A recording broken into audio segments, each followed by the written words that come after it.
Amigos, ¿cómo están? Bienvenidos a Radio Cultura, bienvenidos a La Máquina de Pensar. Llegamos hoy viernes, vamos a compartir, igual que como ya lo anunciáramos, la presentación que hicimos del libro Delitos Menores, esta antología de microficción y cuentos cortos en Fray Bentos. Allí, en la Biblioteca Pública de Fray Bentos, estuvimos Marcos Robledo y quien les habla, junto con los valientes que se atrevieron a ir. Por suerte fue bastante gente, porque este sábado pasado, que fue cuando presentamos, cayó una tromba de lluvia justo a las 7 de la tarde, a las 8 ya había parado todo, pero bueno, así que ya mismo vamos a compartir esta presentación de Delitos Menores en Fray Bentos. Bueno, es un honor, un placer, una alegría estar acá de nuevo en la biblioteca Grisel Milesi de la municipal de Fray Bentos, acá en la terminal, junto con gente que ya nos hemos visto muchas veces y que por suerte es una especie de tradición. Ya estamos viniendo a presentar libros, en este caso es un libro muy, pero muy especial. Tenemos que dar, agradecimiento a la Intendencia de Río Negro, que vinimos Departamento de Cultura, la Intendencia que nos dio una mano. Y bueno, y obviamente agradecer como siempre a Adriana Tiscornia y a la Biblioteca Municipal de Fray Bentos, Dios mío. Porque Adriana es una gran gestora cultural. Debe ser de la más ejecutiva que yo conozco en Uruguay, o una de las más ejecutivas. Sorprendente todo lo que hace Adriana cuando uno se lo pide, es increíble lo rápido que es, que actúa. Así que nada, vamos a hablar de este libro se llama Delitos Menores, y le doy la palabra a Marcos Robledo. Bueno, hable usted. Arranco un poco por el génesis del libro. Con Pablo organizamos un ciclo de lectura de literatura breve, que se llama Bocaditos y Canapés, que lo hacemos una vez por mes. Este es el 4º año que lo hacemos. Antes hay que decir otra cosa, que nos conocemos de antes porque claro. Yo trabajo en la radio, en Radio Cultura, en los medios públicos de Uruguay, y he trabajado ahora en el Canal 5, pero antes trabajaba en la radio, en el portal web. En la parte web, y ahí bueno, en los pasillos de la radio, a los dos nos interesa este tipo de literatura breve, que se llama microficción, pero no solamente. Entonces, bueno, a partir de ese interés común, al tiempo empezamos el ciclo de lectura, y en el tiempo, a medida que hacíamos ese ciclo, también, bueno, de lecturas y de charlas, íbamos viendo que acá no había, como en otros lugares, ni mucha tradición del género, ni muchas publicaciones, más allá de publicaciones puntuales de autores. No había antologías, no había compendios grandes. Alguno muy específico, como uno que hizo Rafael Courtoisy, que reunía, creo que era algunos autores del primer cuarto de este siglo, cuarto recién ahora, la primera década. Entonces, bueno, en eso nos fuimos hablando, era como un pendiente, que no había nada, y al final nos abocamos a juntar el material. Presentamos el proyecto a Fundación Itaú, que nos dio un apoyo. Eso es importante, porque la otra vez que estaba contándolo, y claro, uno da por supuesto que se conoce todo, y no, obviamente. Fundación Itaú hace un llamado cada año, tipo fondos concursables, para propuestas, para proyectos. Es por agosto que lo hace. Y nosotros nos presentamos con este proyecto editorial, y fuimos seleccionados entre 50 proyectos. Es muy interesante lo que hacen, porque esos 50 proyectos, la mitad eran educativos, la otra mitad culturales. Y a los culturales como el nuestro, los obligan o les proponen o los condicionan, en fin, los empujan un poquito a que lo nuestro, que es cultural, se cruce con lo educativo. Entonces nos dijeron que nos propusieron que hiciéramos talleres de microficción y cuentos cortos en los liceos. Y es lo que estamos haciendo en el sistema educativo, en realidad. En Maldonado ya fuimos al Instituto de Formación Docente, hicimos un taller ahí. Ayer mismo, acá en el Liceo número 1, Eugenio Capdeviel, hicimos otro taller. Esta vez fueron con liceales, y ahora en junio, creo que a principios de junio, tenemos en Paysandú y es con el sistema educativo. En algunos lados son liceales, en otros lados son gente de nivel terciario, y bueno, lo estamos haciendo. Y allá en Montevideo ya arrancamos también un taller en el IABA, y ahora tenemos uno en el Colegio Sagrado Corazón. Y luego va a haber otro en los jardines del hipódromo. En fin, la cuestión es que lo que quería decir es que estamos en esas vueltas, y por suerte han funcionado muy bien los talleres. No solo los talleres han funcionado bien, sino que los profesores, que no siempre los profesores, digamos, reaccionan como uno espera, han sido muy entusiastas. Enseguida empezaron a recomendarse uno al otro, así que... Porque la idea, perdón, y ya cierro, no es a dar un taller de microficción, es decir, que es la microficción, los cuentos cortos. La idea es, nosotros hacemos una explicación más o menos chica, y después para que ellos escriban cuentos, o sea, para que escriban, para que haya producción literaria. Y lo que me decía ayer Fernanda Stoque es que, claro, la literatura en el liceo generalmente analiza, pero no crea, no fomenta la creación. Y bueno, la verdad que la gente ayer se prendió mucho. Sí, incluso les pedimos una pequeña devolución a los estudiantes, y la verdad, ayer por escrito, ¿no? Entonces fue muy positivo todos los comentarios que nos hicieron.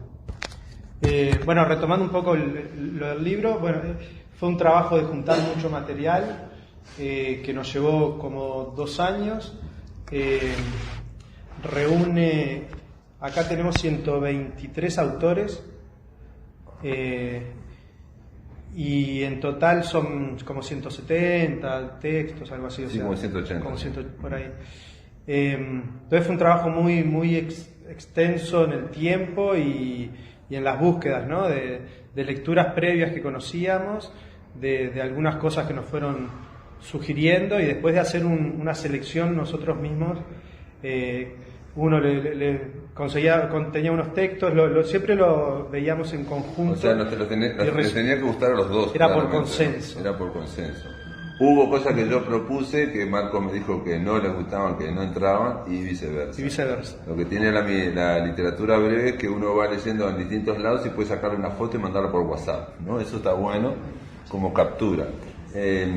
Lo otro que queríamos decir simplemente de este libro es que no solamente pasamos 2 años buscando, y obviamente teníamos que poner la bibliografía, toda esa historia, sino que después tuvimos que, un trabajito extra fue pedir la autorización de los autores y autoras. En algunos casos fallecidos era difícil encontrar a los herederos, a los familiares. En otros casos de gente más famosa, digamos, como Benedetti, porque hay textos de Benedetti, de Onetti, de Feliberto Hernández, de Mario Lebrero, de Eduardo Galeano, en esos casos, o Marosa Di Giorgio, en esos casos a veces, como son tan internacionales, tienen una agencia literaria. Entonces había que comunicarse con esa agencia literaria que generalmente está en España. O si no, con editoriales que están o en México, o en España, o en Argentina. Pero lo fuimos... Sí, fue engorroso. Sabíamos que había que hacerlo, pero no lo calibramos realmente, yo creo, el trabajo que daba, porque era 1 a 1, ¿no? Y también en algunos casos de autores que no teníamos vivos, pero que no teníamos el contacto, entonces ir persiguiendo para llegar a la persona, o incluso de gente que fue muy bien dispuesta, pero de gente fallecida. Entonces también conoces a un familiar de no sé quién, de no sé cuál, para llegar fue bastante engorroso, porque hay de autores muy conocidos, como los que decía Pablo, yo que sé, también hay de Morosoli, de Juana Ibarburú, Serafín J. García, y de Vitale, y de otros mucho menos conocidos, que algunos teníamos contacto y otros porque también hay unos cuantos textos de un libro de microficción que es de un concurso que se hizo hace unos años, que lo organizaba Pablo, que se llamaba El Te Cuento Que era escritos por celular, por SMS. Por SMS. Por SMS. Y entonces ahí había nombres que conocíamos y nombres que no conocíamos. Hasta incluso tuvimos el otro día la experiencia de una de esas, que no sabía que estaba, que compró el libro porque le interesó y se encontró en el libro y se vio gratamente sorprendido. Claro, digamos, los minicuentos que sacamos del libro de oro de Te Cuento Qué, del concurso aquel que organizaba yo con Antel, esos no pedíamos autorización porque ya estaba explicitado cuando lo publiqué en el 2012 que lo podía republicar. Bueno, básicamente fue eso. Después tratar de ir puliéndolo y después la otra ordenándolo dentro del libro para que no sea un libro, digamos, por ejemplo, la idea es que no esté organizado cronológicamente, la idea es que esté jugando un cuento con otro, ¿no? Claro, no los ordenamos ni por autor ni cronológicos, sino que fuimos como si fuera un mazo de cartas, pero con muchas más cartas, y lo fuimos cruzando, mezclando para cambiar el ritmo. A veces un texto corto lo seguía un texto largo, a veces hacíamos algunos puentes con un texto que, por ejemplo, hay 2 o 3 textos que tienen que ver con piedras o que tienen que ver con la lluvia, con el zoológico, con la lluvia, entonces a veces los juntábamos y además los intercalábamos con algunos dibujos porque ¿cómo se llama? La ilustradora no solo hizo los dibujos de tapa, sino algunos interiores, dibujos interiores, entonces que eso también les daba como cierto pausa a la lectura, que también estaba, o sea, fue un trabajo muy lindo también ese de mezclar los textos. O sea, que hicimos este libro, pero podríamos haber hecho cualquier otro con estos mismos textos, claro.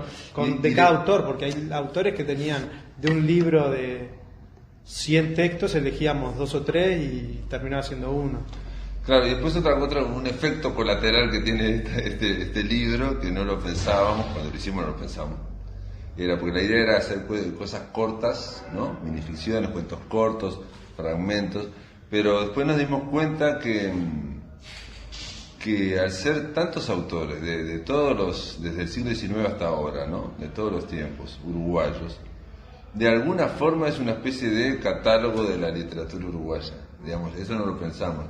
Y a mí la idea que me vino es cuando uno iba antiguamente a la mercería y había todos los géneros y estaban todos pegaditos, ¿no? Uno tras del otro y mirando, ¿no? Bueno, ahí se veía con un fragmento muy chico cómo era la tela y cómo podía elegirse, ¿no? Y bueno, yo creo que en Delitos Menores pasa eso, porque una persona puede estar leyendo y darse cuenta, mira, este autor o esta autora, mira, me gusta, no sabía nada de él y puedo leer más cosas, leer más cosas. Sí. Otra cosa linda, al menos que a mí me gustó, es el igualar a los autores, de gente muy consagrada, como decíamos, Benedetti, Galeano, Netti, no sé qué, con gente mucho más joven o con gente menos conocida, que en la forma en que ordenamos el libro, como que iguala, entonces pasa a ser la relevancia, es el texto y no el nombre del autor. No la firma, pero bueno, está la firma, sí, la verdad. Sí, que la firma está. Sí, pero la verdad que estuvo muy bien. Es algo que nos gustó hacerlos, y otra cosa que me sorprendió, porque yo tenía el precedente, el antecedente cuando hice el libro de oro de Te Cuento Qué, que hace esos 500 minicuentos por SMS, ¿no? Que es una antología que no anduvo tan bien, o no anduvo tan brutalmente bien. Y en este caso lo que pasó fue, pensé que iba a estar bien este libro, pero realmente muy sorprendido de que en la presentación vino muchísima gente. Pensábamos que iba a venir mucha gente, 50 personas, le calculamos. En lo de Molina lo hacemos porque siempre hacemos las cosas en lo de Molina, siempre, y vinieron más de 80. Eso fue una cosa sorprendente, y después vimos que la gente estaba muy interesada, y quizás también vinieron como 25 autores también, obviamente. Y ahí está otro efecto que yo no pensé que iba a ocurrir, que los autores estaban fascinados, las autoras y autores, de estar en un libro que estaba con Onetti, por ejemplo, ¿no? Claro, o con Feliberto Hernández, o con lo que sea, ¿no? Ahí había un factor. Entonces, nada, por suerte se está vendiendo bien, se está distribuyendo y se está vendiendo bien. hubo muchas reposiciones y es muy difícil hablar del libro sin y dar una idea, porque yo creo que la lectura del libro, todo esto que estamos diciendo, me pueden decir, no es tan así. Es otra cosa, porque tiene todo tipo de textos, tiene todo tipo de textos. Tiene textos fantásticos, tiene textos que son muy graciosos. Está Joseca, por ejemplo, o Mario Delgado Paraín, que tiene un cuento humorístico muy bueno. Está un cuento, digamos, que es una fábula, que es de Tomás de Matos, una fábula sobre el diablo. Bueno, es lo que decíamos hoy, Ida Vitale con esos textos cortos que hacen que son muy buenos. La verdad que tiene de todo, tiene mucha cosa y muy surtido como en botica, digamos, muy surtido, tiene muy surtido. Sí, muy variado. Muy variado. Leo Maslía, sí, hoy decíamos Morosoli, hay muchos autores que incluso está bueno porque a veces la gente los asocia a la novela o a la poesía y verlos en este libro con ficción breve es todo un descubrimiento para mucha gente. Digo, lo fue para nosotros en el momento de ir a los libros o de recibir material y está bueno porque es, como decía Pablo, una ventana a cuentos que están muy buenos pero que a veces no forman parte o de lo más conocido de un autor o que directamente son de autores que no son tan conocidos. Entonces, está, por ejemplo, también hay poetas o gente más conocida por la poesía como Leonardo Garet, por ejemplo, de Salto, ¿no? Voy a leer el cuento de Leonardo Garet que dice así: Espejos, dice: eran parecidas a ellas mismas porque estaban retocadas. Los años caían entre las grietas de sus mejillas, sinuosos, arrastrando hilos negros y negros seguían por los brazos hasta detenerse en arañas de patas estiradas. Los vestidos eran una discusión de colores a cuál más prepotente. Y abajo, sin recordar su color, los zapatos, con las puntas cortadas, dejaban salir dedos en distintas direcciones. Eran gemelas y el tiempo les había hecho el favor de mantener algunas semejanzas. Así las encontró el que había estado enamorado de una de ellas. Las dos miraron espantadas a ese tipo cara casi conocida y de nombre perdido, un susto de viejo que miraba a una y a otra sin decidirse a cuál hablar. Leo, por ejemplo, uno muy cortito, que es eso, muestra la variedad que es el libro, no es exactamente un cuento, es como, esto forma parte de un libro de Ida Vitale, que se llama El léxico de afinidades, donde hace como de cada palabra una definición, una explicación, una cosa así. Y este Fantasma es un renglón, es muy cortito. También este tipo de literatura lo que tiene es que muchas veces tenés que releerlo, te permite releerlo para la compresión, pero bueno. Fantasma, dice: alguien a quien habiéndole dicho muchas veces muérete, persiste en estar vivo. Ese es uno. Y a ver, otro que es muy cortito, que es Existen, se llama. En estos cuentos también el texto tiene un peso importante, ¿no? Se llama Existen, de Carlos Caixabet. Y dice: existen los vivos y los muertos, en el medio los desaparecidos. Son cosas bien cortitas que tienen... Está impresionante, el de Carlos Caixabet es impresionante, ¿no? Es una cosa mínima, que es un libro que sacó Carlos Caixabet hace muchos años, con fotos de Anabela Baldovín sobre los desaparecidos. Pero estamos hablando que ahora se reeditó el año pasado de una forma sorprendente y tiene textos muy breves de Carlos Caixabet, de ahí sacamos uno de esos. Por ejemplo, hay otro, este es de un poeta, Alfredo Fresia, que dijo: el dinero no hace la felicidad, el trabajo dignifica al hombre, Montevideo es la tacita de plata. Mientras pensaba, yo quería ser rico, inactivo y berlinense. Ya que estamos ahí de lectura, por ejemplo es de Carlos María Federici, es un escritor veterano, por decirle de alguna forma, porque esto sacaba una revista del año 72. Un personaje. Y él hace ciencia ficción, ¿no? Cómic, y hace muchos años que escribe, pero no es tan conocido. Y se llama Artesanía Bien Intencionada y tiene que ver con un dicho. Con un dicho. Con un dicho, con una frase. Dice: cuando vi al de los cuernitos y la cola, a pesar de que no era yo más que una forma etérea, me sublevé. Pero él me apaciguó. No se alarme, dijo. Usted está aquí solamente de visita. No se ha cometido ninguna injusticia. Solo quería que viera lo lindo que quedó su mosaico. Después podrá ir a pasar la eternidad donde guste.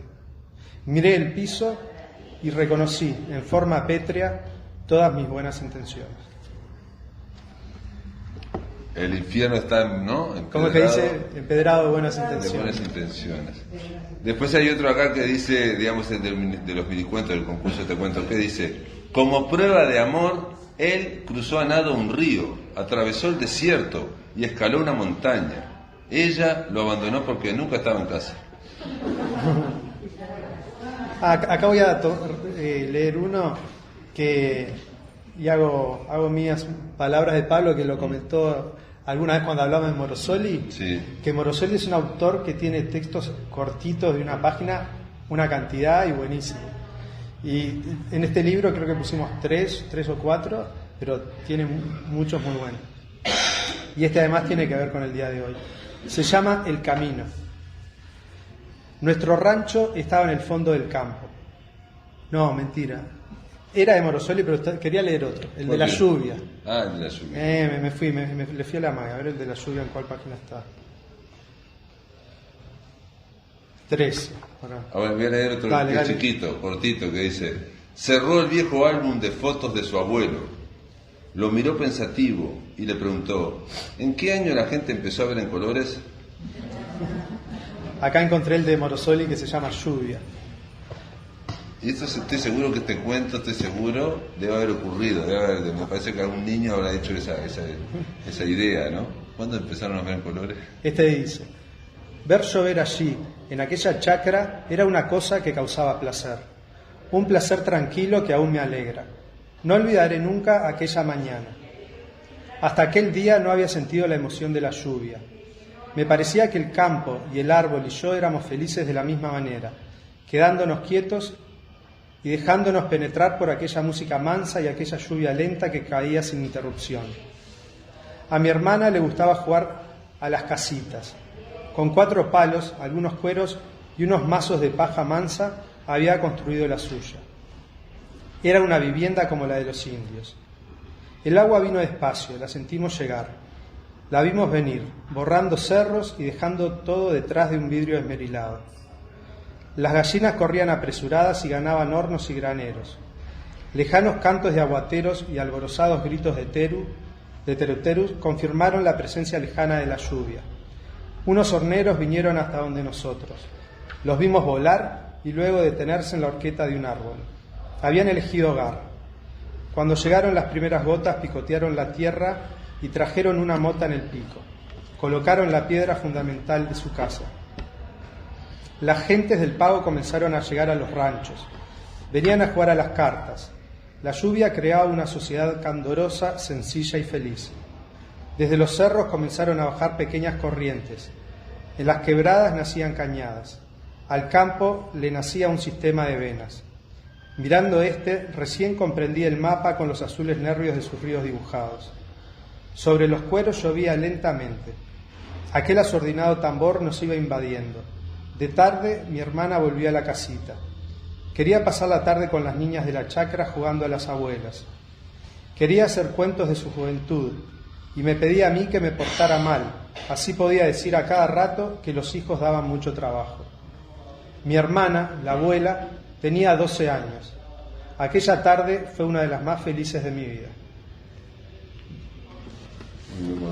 En fin, hay muchos más. Por ejemplo, voy a leer uno solamente de Juseca, porque yo dije que estaba Juseca y uno lo imagina siempre con el boliche resorte, con Rosadito Verdoso, con todo eso, ¿no?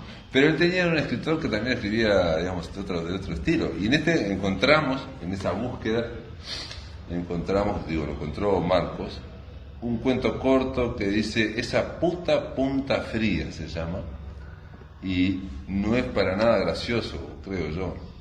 Dice, en sus ojos hay una mezcla de asombro y de miedo. No puede creer lo que le está pasando. No debiera estar pasándole. Se está muriendo.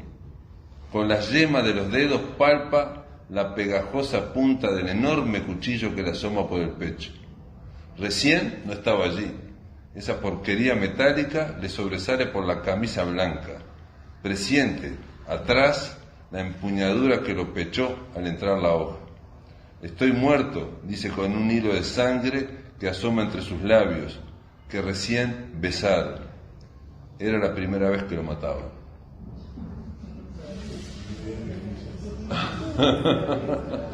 Pero aparte que recién besaron, ¿no? También, todo está en esa pequeña acción, ¿no? Gente, continuamos aquí en La Máquina de Pensar. Estamos compartiendo la presentación del libro Delitos Menores en la ciudad de Frei Ventos.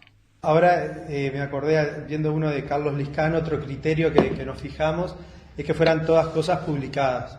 O sea, no hay nada anónimo, nada inédito. Y me acordé ahora de esto justamente porque de Liscano tuvimos la posibilidad, ¿te acordás?, de poner textos inéditos muy buenos. Sí, la viuda de Liscano no solamente autorizó que lo publicáramos, sino que me propuso, nos envió textos inéditos de él, que estaban muy buenos, pero bueno, no quisimos hacer la excepción. Y leo dos de Liscano justamente que me hizo acordar, que tienen que ver con piedras. Los numeramos, este sería el primero. Cuando veo a lo lejos una piedra grande, me viene curiosidad por conocerla. Me acerco y descubro que ya nos conocemos. No tropieces conmigo porque ya me tenés harta, me dice. Y después otro, y dice, veo una piedra y me acerco. ¿Nos conocemos?, le digo. No creo, me dice. Qué raro, has de ser la única con la que nunca he tropezado. No exageres, el mundo está lleno de piedras que no conoces.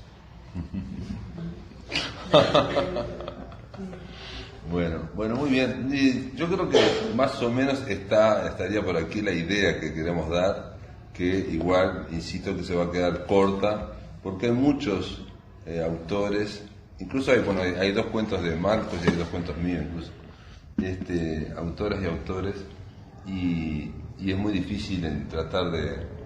Por ejemplo, yo una idea que tenía era que cuando fuera el libro, más o menos iba a aparecer esta cuestión media uruguaya, media melancólica, ¿no? No sé, tenía esa idea. Y no, para nada. Aparecen cosas muy diversas, aparecen cosas dramáticas, fantásticas, algunas sí, melancólicas, pero son muy diversos. Así que, no sé, si te parece podemos conversar ahí, y a ver qué les parece a ustedes de todo esto que les estamos diciendo. ¿Qué te parece a vos, Pablo? Bueno. Interesante, porque capaz que preguntás por el título. Bien, Delitos Menores. Todo el mundo pregunta por el título, está muy bien. La idea de Delitos Menores era en base a dos cosas. Por un lado, hay una idea antigua de los griegos de que el arte es el robo del fuego sagrado, ¿no? del fuego a los dioses. Y esto, como son cosas cortitas, son delitos menores. Son cosas chiquitas, son delitos menores. Y después también porque yo en el 2018 estuve en una cumbre de microficción allá en México, latinoamericana, que se hizo, que se hace en México, cada 2 años se hace eso. Y conocí a muchos mexicanos, y uno de ellos tenía un libro que se llamaba Delitos Menores. Entonces le pedí para robarle el título por aquello de que el ladrón que roba a un ladrón tiene 100 años de perdón. Entonces así se llama, Delitos Menores. Y después también, porque si no la tapa, Delitos Menores, hay una cuestión de la ironía. Evidentemente no estamos hablando en serio, y es lo que tiene la minificción, digamos. Usa mucho la ironía porque con pocas palabras hay que tratar de decir mucho. Y la ironía es algo que te permite decir una cosa, pero estás diciendo lo contrario, ¿no? Entonces ese es un juego que tiene mucho generalmente la minificción y los cuentos cortos, ¿no? Entonces, esa sería y el subtítulo es El encanto de lo breve en la literatura uruguaya. Tiene un epígrafe de un escritor muy importante, pero que no es muy conocido, creo yo, que es Héctor Galmés, y que dice así: la maravilla, si no es breve, deja de ser maravilla. Y bueno, un poco la idea es que toda la literatura siempre tiene como unidades que pueden ser maravillosas. Y que un cuento se compone de unidades, una novela se compone de unidades narrativas, y se pueden, digamos, se puede hacer una colección de esas unidades, ¿no? Nosotros nos basamos un poco, lo decimos en el prólogo, en un libro que hicieron Borges y Bioy Casares en el año 55, que se llamó Cuentos Breves y Extraordinarios, antología de cuentos breves y extraordinarios, y ellos hicieron algo parecido, fueron agarrando cosas desde unidades mayores, como por ejemplo una obra de teatro, agarraban un parlamento y lo ponían. O, por ejemplo, de una historia de los romanos que tiene 8 tomos, sacaban 2 párrafos y lo ponían ahí. Y bueno, eso es la idea de Delitos Menores. Y además el epígrafe evita el error de pensar que es un libro de ¿cómo es? De seguridad pública, de criminología o de algo de eso. Bueno, de derecho. No sé si alguien quiere decir algo. Se me está ocurriendo. A ver, decí, Adriana. Decime. Sí, yo hago mímica. Y hace unos cuantos años atrás una maestra me pidió que si yo podía con una pantomima, ella había elegido una fábula, pero no se la quería leer. La tenía en video también con dibujitos. Entonces, si yo te paso el texto y el video, si vos me podés recrear con mímica, para que los niños vean qué interpretan. Claro. Y de ahí sí después, una vez intercambiado la interpretación de cada niño, mirar el video. Y la verdad que fue hermoso el resultado porque coincidía bastante con el video, entonces bueno, pasé la prueba y se me está ocurriendo, como son textos cortos, quizás algunos poder representarlo después que pase el video. No está mal, no está mal. ¿Cómo hacer ese juego? No está mal, no está mal, no está mal. Sí, es un Algo juego. que lleva, algo me lleva a eso. No, está bien. Una de las cosas que hace la literatura de microficción, así mismo, ¿no? Es que se basa muchísimo en lo que sabe el lector.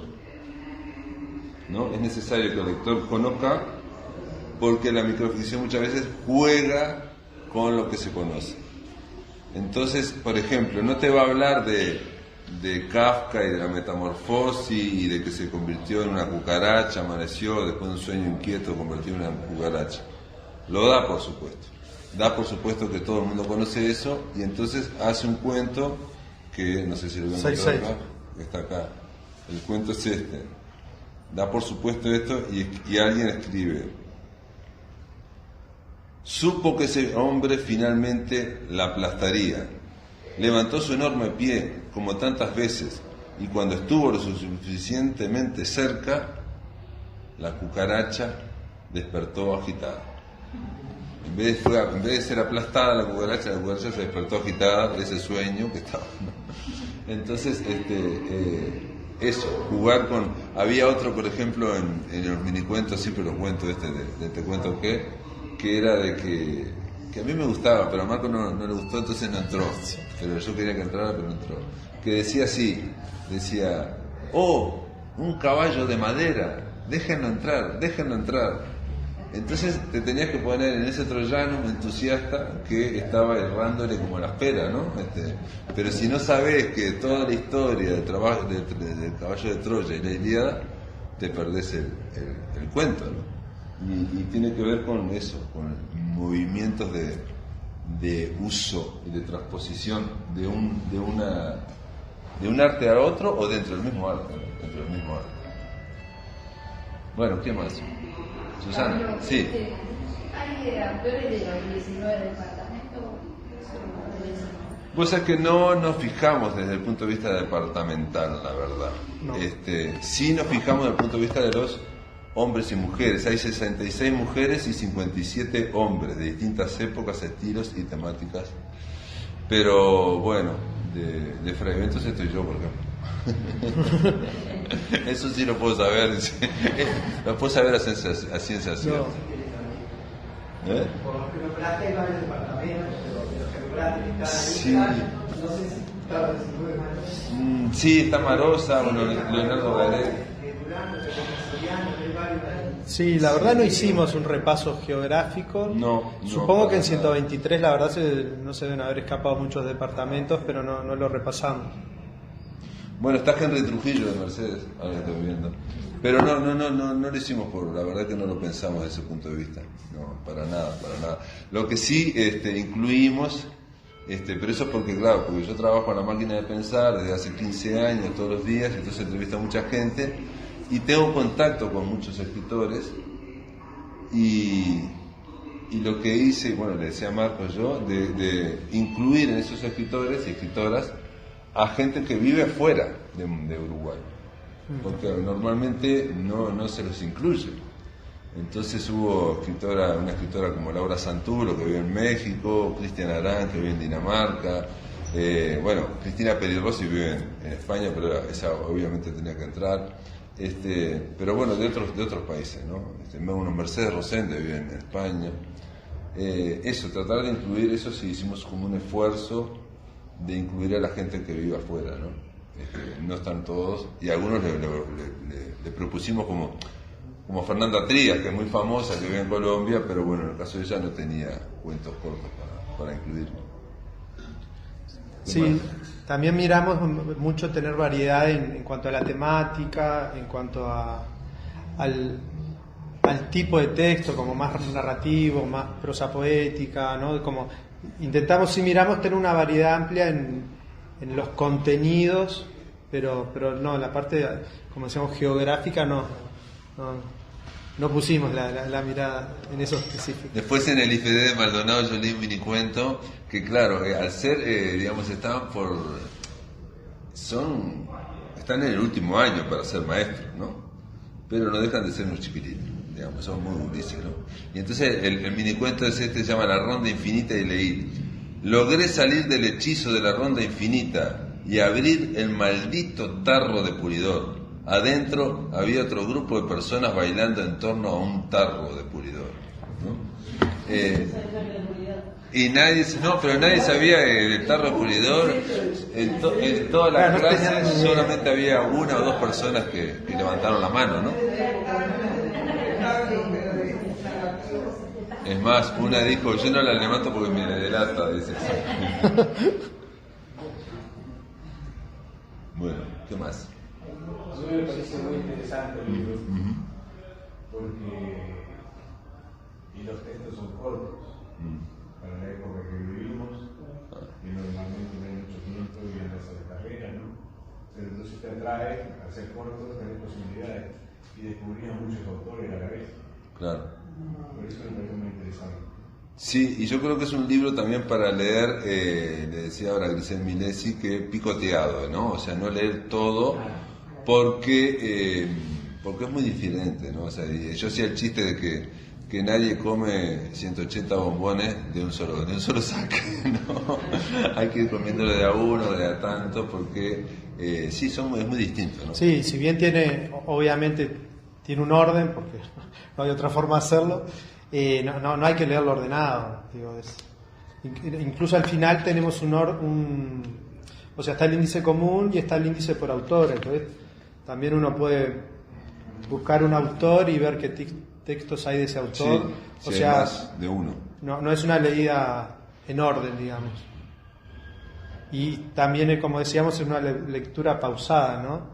Porque a veces algunos textos está bueno releerlos para terminar de entenderlos o para hacer una segunda lectura.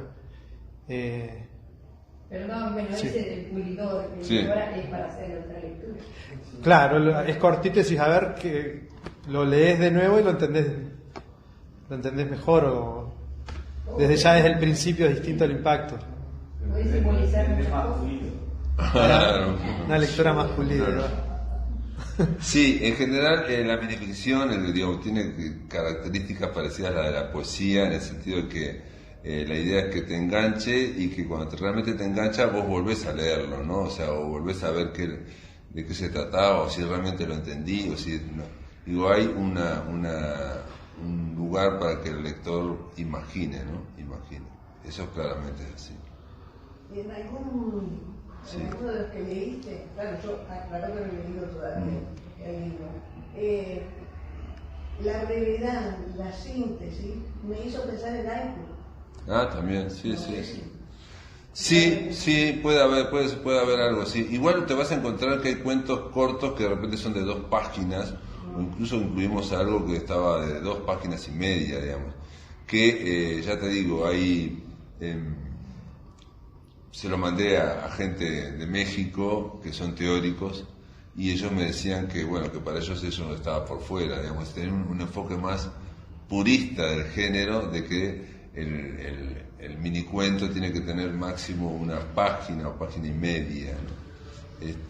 Pero sí, hay algunos que tienen un efecto poético, como los haiku. Sí.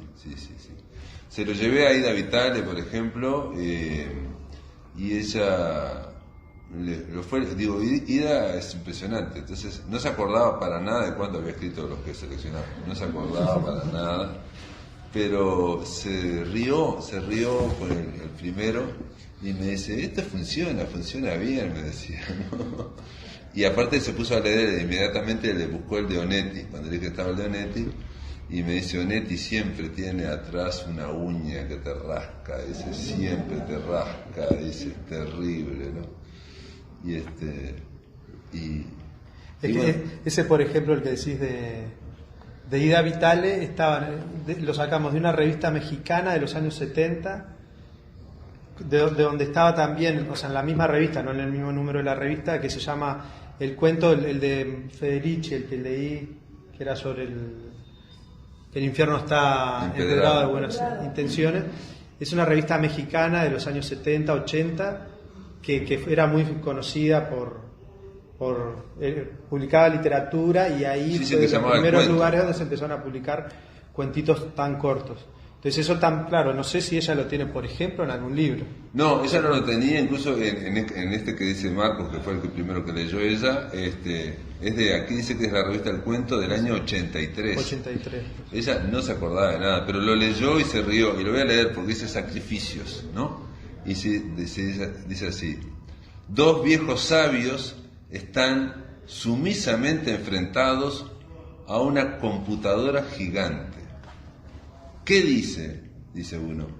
Y el otro dice, quiere que le sacrifiquemos un cordero, ¿no? Y se rió porque es muy gracioso, digamos, es la idea de la computadora como el Dios, y Dios siempre está pidiendo que le sacrifiquen un cordero. En el 83. En el Antiguo Testamento, ¿no? En el 83, hace claro, en 40 el 83 años. la computadora era otra cosa, ¿no? Claro, era realmente grande. Claro, no, y ahora es tremendo también, en fin. Pero bueno, la verdad que le gustó. Yo no sé si lo comentaron al principio que llegamos, sí. Pero ustedes para hacer la selección de autores, ¿pensaron en el autor primero o ya tenían una idea de más o menos qué autor querían incluir? Mira, ¿O fue tal generación o tal vez cada no fue así. En general, primero Marcos, que fue el de la idea al principio, él ya tenía como una selección suya en un PDF a lo largo del tiempo. Y yo no lo había hecho, pero a lo largo de estos 15 años que estoy en la máquina de pensar, cada vez que alguien me entrevistaba a alguien que escribía cuentos cortos o microficción, yo lo que hacía muy sencillo, lo ponía en un costado de mi biblioteca. O sea, hay un costadito donde yo iba poniendo, que tampoco hay muchísimos libros, pero había un montón de libros. Entonces, cuando hubo que hacer la selección, yo dije, acá ya tengo esta base, y de hecho se los presté a Marcos porque él los eligiera, a uno los elegía yo. Después de tener esa base, lo que él seleccionó más lo que seleccioné yo, después sí tratamos de incluir autores que nos parecían emblemáticos. Por ejemplo, no sé, Armonía Sommer tenía que estar, por ejemplo, ¿no? Y tiene cuentos muy largos, pero Armonía Sommer tenía que estar. Entonces lo que hicimos fue sacar un fragmento. O Clara Silva, que es una escritora que se ha empezado a hablar ahora, pero no la conoce casi nadie, está muy olvidada. O el propio Héctor Galmés. Ahí sí, en algunos casos fuimos buscando. También en muchos casos fuimos buscando y no encontramos. O sea, claro. Julio Ricci, busqué de Julio Ricci y no encontré un fragmento para poder, o de L.S. Garini, que son escritores menos conocidos. Y yo me estaba preguntando, Sí. ¿cómo hicieron para encontrar algo breve en Tomás de Matos? Bueno, es El de- sorprendente. El de es Tomás de sorprendente. Matos también es de esa revista El Cuento. Se ve que mexicana. Tomás la escribió para la revista El Cuento Mexicano. Sí. Entonces es de una página. Y bueno, por ejemplo, Mario Delgado Paraín tiene un solo cuento que dura una página y media, un solo cuento. Claro. Por ejemplo, en otros casos,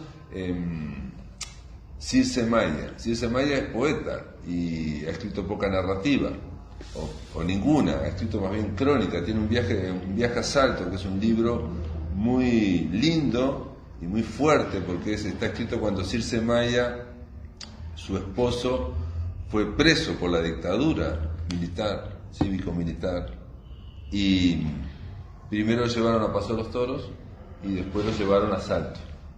Y ahí ella iba en tren a buscarlo, bueno, en fin, una serie de cosas. Y ella va contando todo eso. Entonces, en ese cuento largo, en esa crónica larga, yo seleccioné un fragmento que cuando le había hecho una entrevista a Circe ya me había recontra impresionado, y se lo voy a leer porque es brutal. Primero porque es una crónica, después porque sabemos que es autobiográfico, digamos que ahí ella no está, y tiene que ver con el estrés de alguien que su marido estaba preso, ella también tenía hijos chicos, estaba con la hermana, y bueno, esa cuestión de estresante, ¿no? Por ejemplo, saber si no sé, si podía ir o no ir. Entonces, y le puse un título, incluso le hablé con Circe, le puse un título, El verdadero horror se llama. Lo peor que puede ocurrir es la pérdida de sentido. Los hechos ocurren, pero no son interpretados, o son interpretados por posiciones contradictorias, igualmente convincentes, o igualmente faltas de convicción. Así me sentía yo, incapaz de entender ya nada políticamente. Pensando en estas cosas, movía el cochecito, ¿no? El cochecito con el bebé. Cuando de pronto, al dirigir los ojos hacia un rincón mal iluminado, distinguí un muñeco desnudo, con el brazo levantado. El brazo parecía moverse, como saludándome. Apreté fuertemente los ojos y volví a abrirlos. Por segunda vez, el muñeco inclinó suavemente la cabeza y movió el brazo. Un horror frío me penetró. Corrí hacia el cuarto en que estaba cosiendo mi hermana, y le conté bajito, llorando silenciosamente, ojo con los niños, mi temor de haberme empezado a desmoronar mentalmente. Ella me conformó, quitándole importancia al hecho. Seguramente no volvería a repetirse. Efectivamente, no se repitió, pero por mucho tiempo, ver el muñeco que tenía los ojos semivaciados, hundidos, me daba malestar. Miedo, sí. ¿Quién no lo tiene frente a estas cosas? El verdadero horror no es un monstruo espantoso que quiere devorarnos, sino un muñequito de goma que saluda y sonríe. Ese es un fragmento donde va contando que casi se desmorona mentalmente. Es tremendo ese. Y digamos, eso no es exactamente un minicuento, pero al sacarlo, digamos, en una operación de lectura, se transforma en un minicuento. Y después tiene otro, Circe, que lo voy a leer también, que es diferente, pero que tiene que ver con el tiempo en la cárcel, porque ella iba obviamente siempre estaba pendiente de las visitas, de ir a llevar a su hija para ver a su marido. Y habla de un detalle que es también una reflexión, me va contando acerca del tiempo. Empieza así, dice: larguísimas noches. Sin embargo, después que empezaron las visitas, ¿cómo empezó a pasar rápidamente el tiempo? ¿No es cierto? Por lo visto, el fenómeno era igual dentro y fuera del cuartel. Los días pasaban velozmente. Trato de explicarme esto tan extraño, tan en contradicción con lo que creíamos ¿qué pasaría? En tantos años de matrimonio, nunca habíamos estado separados más de una semana. Imaginábamos entonces que cada semana de separación sería sentida como un mes, pero ocurría exactamente al revés. Los meses pasaban como semanas. ¿Por qué? Pienso que se debía al hecho de solo contar los días de visita como días vivos, reales.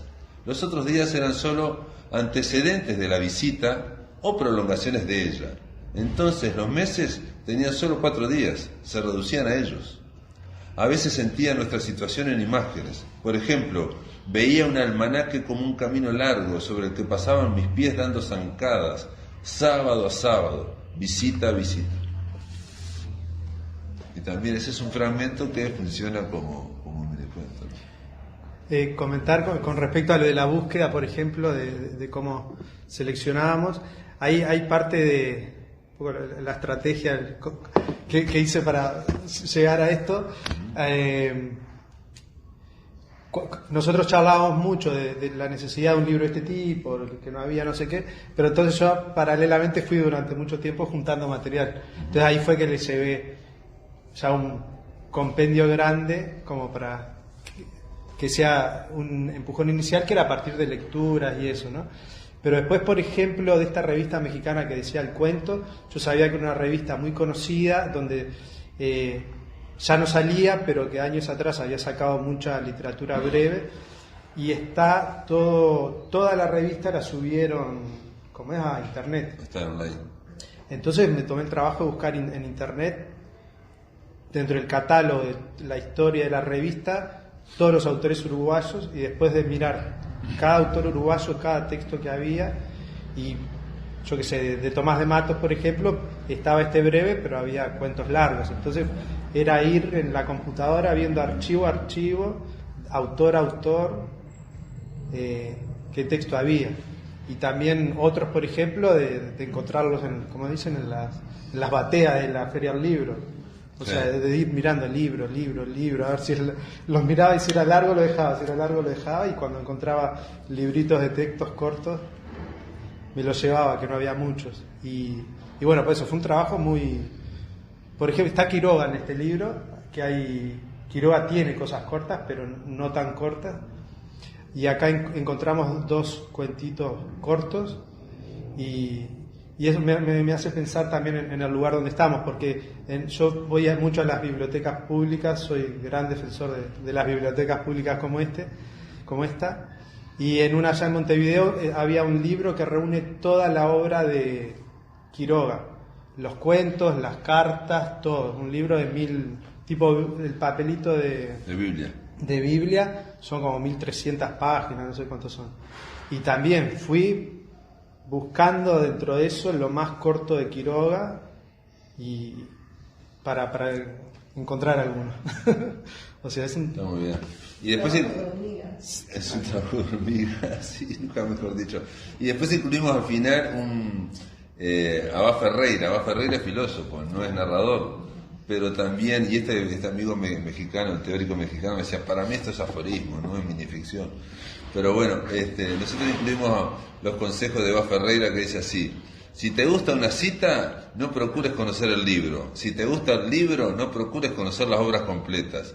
Si te gustan las obras completas, y este es el consejo más prudente de todos, no procures conocer al autor. Bueno, gracias a todos por estar, Muchas gracias por acompañarnos, como siempre.